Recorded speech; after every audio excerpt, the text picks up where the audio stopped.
Acupuncture family. I'm Alyssadazetlac, the six-figure acupuncturist, and today we're going to talk about something that is really not talked about very much at all in our profession, and it is so important.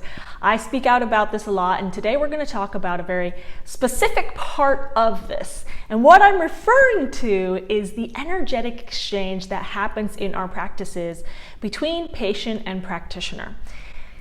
This is such an important thing to understand because it can actually be detrimental to your acupuncture career unless you understand what's happening and you learn how to navigate the exchange that happens between you and your patients. In this video, we're going to chat about a specific energy exchange that happens a lot in our acupuncture practices. I know I certainly had it happen a bunch, and it took me a while to really figure out what was happening and how to navigate this. And after I learned, I also recognized that it was happening to me in my just personal life everywhere too. So understanding energetic exchanges is not only important and helpful for your practice success, but it's also just a great life skill to understand. So an acupuncturist wrote me a message and they shared with me that they were having a great day at their clinic, and all of a sudden, after they were in a room with a specific type of patient, they came out of that room and they felt super panicky, super anxious, overthinking, really worried, and it came over them very suddenly, and it really threw them for a loop. They weren't sure if this was a panic attack that they were experiencing. They weren't sure if it was something they picked up from their patient. They really had no idea what was going on. I certainly know that I've experienced moments like this when I've treated patients also. And like I mentioned, also just in everyday life. So what is happening in this situation is that you are picking up the energy of your patient. Now, this is not a very tangible thing to understand. It just takes practice and self-awareness of how you feel, the sensations in your body, the types of patients that you're treating. Until you understand this and have the self-awareness, a lot of times you can think that this is internally generated from yourself, or sometimes I see in acupuncturists and previously experienced myself that it was a buildup of my patient's energies over time that led me to start to think that I didn't enjoy being an acupuncturist. When really this just has to do with that energetic exchange that happens between patient and practitioner. Honestly, this took me years to figure this out, and I tell the entire story about how I figured this out in my Emotional Intelligence for Practice Success course. And in that course, I teach you how to navigate this energetic exchange also and go deeper into what we're going to talk about today. So if you like this video, be sure to check out that course for a deeper understanding of how to navigate all these interesting emotional and energetic things that come up in our practices.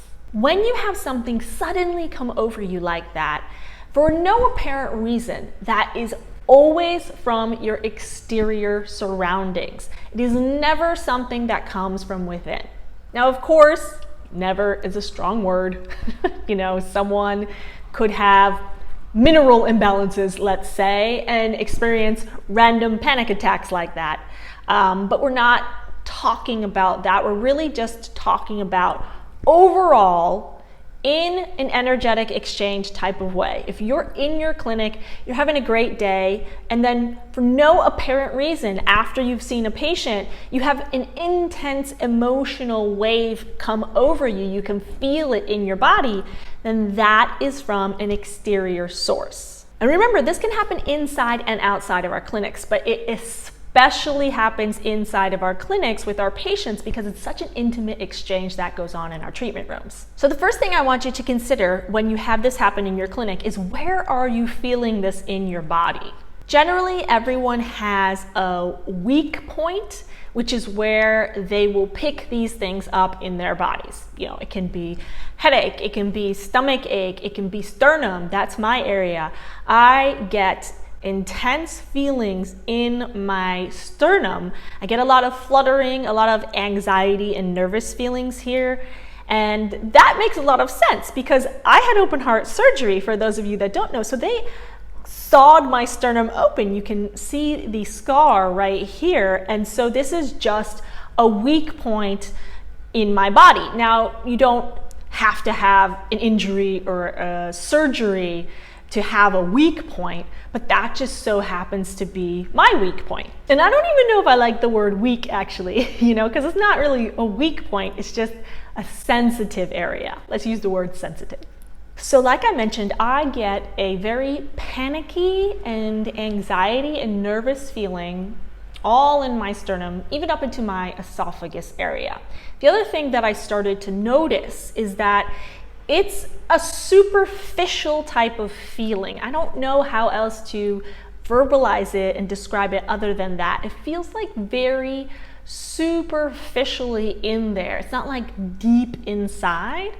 And that is the sensation that I get when I know that I've picked something up from the outside. And that is exactly the key, is that once you narrow down where your sensitive spot is, then anytime that you feel something suddenly come over you, and whatever sensation it is that you get there, the nerves, the anxiety, the panic, maybe you get tightness, maybe you get pain, maybe you get heat, whatever it is, you know that when you're feeling it in that area, aha, that means that you've picked up something from the outside. Now in our clinics, what I have experienced is that there is definitely specific types of patients that this almost every time happens with. And these types of patients have a sort of sticky type of energy. It's very heavy and thick and sticky feeling. Now I'm gonna throw out some stereotypes. Of course, we know that it's not always gonna be this type of patient, but I just wanna give you some examples so that you understand what my experiences have been, and maybe you can find some commonalities in your experiences, just so that you can start to understand how this exchange happens and maybe what type of patients this happens from more than others. So for me, I definitely experienced this type of energy in cancer patients. A lot of times when patients have cancers and are undergoing radiation treatments, they have this type of energy, for whatever reason. I don't know. I don't know if it is from the chemotherapy. I don't know if it is from the cancers. I don't know, but I experienced a lot of cancer patients to have this type of energy.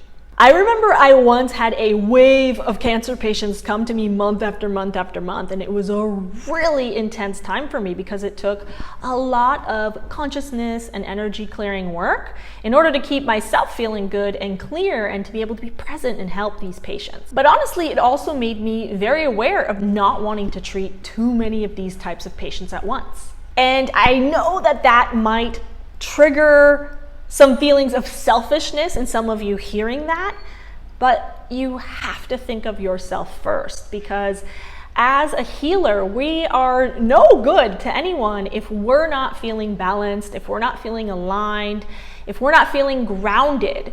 So taking a lot of these types of patients at the expense of my own alignment and balance is not going to do anyone any good. When I had that wave of cancer patients, I found that just overall in general, I was feeling more anxious and more worried. And again, for no apparent reason, just because of that energetic exchange. Some other types of patients that I experienced this sticky type of energy with were fibromyalgia patients, some other chronic pain patients, or just chronic pathology patients. Patients that would complain a lot, and patients that would come to me with everything wrong. Those types of patients. They just have everything wrong with them and nothing goes right, and they've tried everything and nothing is working to help them. Now again, there is no judgment to these types of patients. These patients need help. They need our help, our love, our compassion, just as much as any other patient. I'm bringing this to your attention so that if you have patients like this and you experience one of these sudden emotional shifts, you can start to get a better understanding of what's actually going on. Okay, now that you're getting a better understanding of what's happening, let me know in the comments, have you ever picked up energy suddenly like this from your patients? When you pick up energy like this from your patients, what you can literally do is shake it off. And that's what I really encourage you to do as soon as you can. Even if it's just quickly between patients, you want to literally shake your body. Personally, I love either shaking qigong, where you shake your body, or I loved actually tapping, because this is the area that it happens for me. So I would just tap, tap, tap, tap, tap, and I would tell myself, let it go, let it go, let it go, let it go, let it go, until I wouldn't feel that tightness, that anxiety, that nervousness and fluttering in that area anymore. And you really, really can literally shake it off. And the sooner that you do that, the better. You really want to get to a place where you're just funneling through your patient's energies and it's not sticking in you at all. I don't know if I've ever gotten to that place actually, but you really want to quickly let it go. So when you feel anything in your sensitive areas, make sure that you shake it off. You can bounce around, you can jump around, just wiggle, twist, tap, any of that. Just get it moving through and out of you.